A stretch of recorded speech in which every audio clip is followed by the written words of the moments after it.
Hello, അസ്സലാമു അലൈക്കും. ഞാൻ ഇന്ന് എൻ്റെ വീട്ടിലത്തെ കുക്കിങ്ങാണ് കാണിക്കുന്നത്. ഞാൻ നടക്കാൻ വയ്യാത്തൊരു വീൽ ചെയർ പേഷ്യൻ്റാണ് കേട്ടോ. എല്ലാവരും അതുകൊണ്ട് എനിക്ക് സബ്സ്ക്രൈബ് ചെയ്യാം.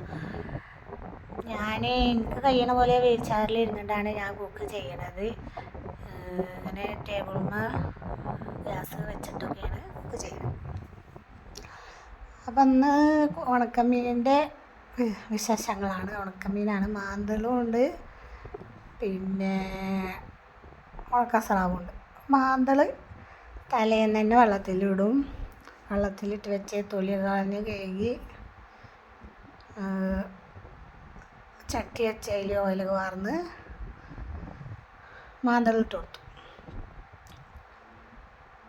പിന്നെ ഞാൻ രാവിലെ എൻ്റെ ഭർത്താവിന് സ്കൂൾ പോകണം. അപ്പോൾ സ്കൂൾക്ക് പോകുന്നതിന് മുമ്പ് രാവിലെ ഒരു 8 മണി ആകുന്നതിൻ്റെ ഉള്ളിലാണ് ഭക്ഷണമൊക്കെ തയ്യാറാക്കൽ.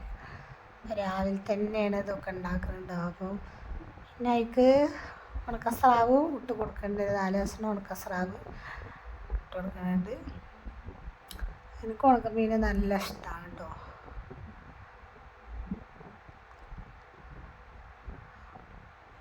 അപ്പോൾ എല്ലാവരും സബ്സ്ക്രൈബ് ചെയ്യുക, ഷെയർ ചെയ്യുക. ഞാനിങ്ങനെ ചെയ്യാത്ത ഒരാളാണ്. എന്നെ കൊണ്ട് കഴിയണ പോലെയൊക്കെ ഞാൻ ഭക്ഷണം ഉണ്ടാക്കണേ. എനിക്ക് ഭർത്താവാണ് എന്നെ എല്ലാത്തിനും സഹായിക്കുന്നത്.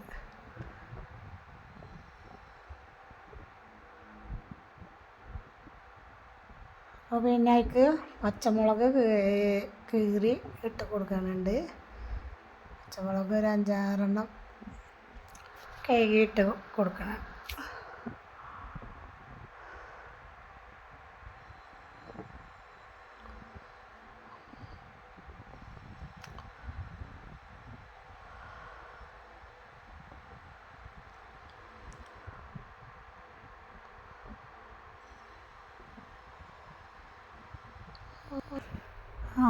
പിന്നെ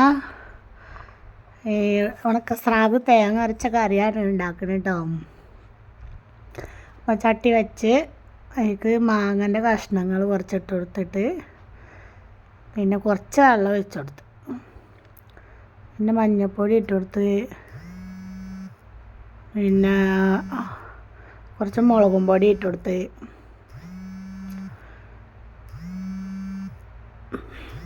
അതൊന്ന് ഇളക്കിയിട്ട് മൂടി വെക്കുക. അവിടെ ഒന്ന് തിളച്ച് വരട്ടെ. പിന്നെ അപ്പോഴത്തേന് പിന്നെ തിളച്ച് വന്നപ്പോൾ അതിലേക്ക് തേങ്ങ അരച്ച് ഒഴിച്ച് കൊടുത്ത്, കുറച്ച് തേങ്ങ അരച്ചിട്ട് പച്ച തേങ്ങ അരച്ച് ഒഴിച്ച് കൊടുത്ത്, പിന്നെ ഉണക്കസ്രാവിൻ്റെ തലയും കുറച്ച് കഷ്ണങ്ങളും ഇട്ട് കൊടുത്ത് നല്ലോണം അവിടെ കിടന്നൊന്ന് തിളക്കട്ടെ. തിളച്ച് വരുന്നുണ്ട്. പിന്നെ കുറച്ച് കരിവേപ്പിൻ്റെ ഇല ഇട്ട് കൊടുത്ത്. അപ്പോൾ ഇതിന് അപ്പുറത്ത് ഉണക്കമീനൊക്കെ നല്ല പൊരിഞ്ഞ് വന്നിട്ടുണ്ട്. ഇനി രാവിലെ ബ്രേക്ക്ഫാസ്റ്റിന് ചപ്പാത്തി മാവായിട്ട് ദോശയാണ് ഉണ്ടാക്കണത്.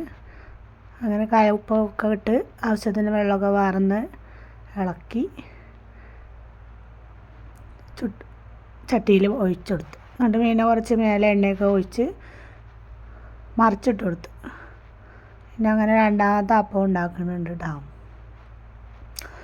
പിന്നെ ഇങ്ങനെ ഉപ്പേരി ഉണ്ടാക്കാനുള്ളതാണ്. എന്നിട്ട് പിന്നെ ഒരു ചീനച്ചട്ടി അടുപ്പത്ത് വെച്ച് കുറച്ച് വെളിച്ചെണ്ണ ഒഴിച്ച് കൊടുത്ത് കുറച്ച് കടുക് ഇട്ട് കൊടുത്തിട്ട്, പിന്നെ ഉപ്പേരിക്ക് കുറച്ച് കാബേജും ക്യാരറ്റ് കുറച്ച് അങ്ങനെയൊക്കെയുള്ള കുറച്ച് കഷ്ണങ്ങളാണ്, അത് ഇട്ട് കൊടുത്തുകൊണ്ട് കുറച്ച് ഉപ്പൊക്കെ ഇട്ട് കൊടുത്ത്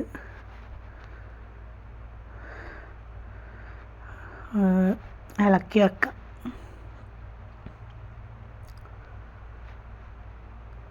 കുറച്ച് ഉപ്പൊക്കെ ഇട്ടെടുത്തിട്ട് ഇളക്കി മൂടി വെക്കുന്നുണ്ട് കേട്ടോ.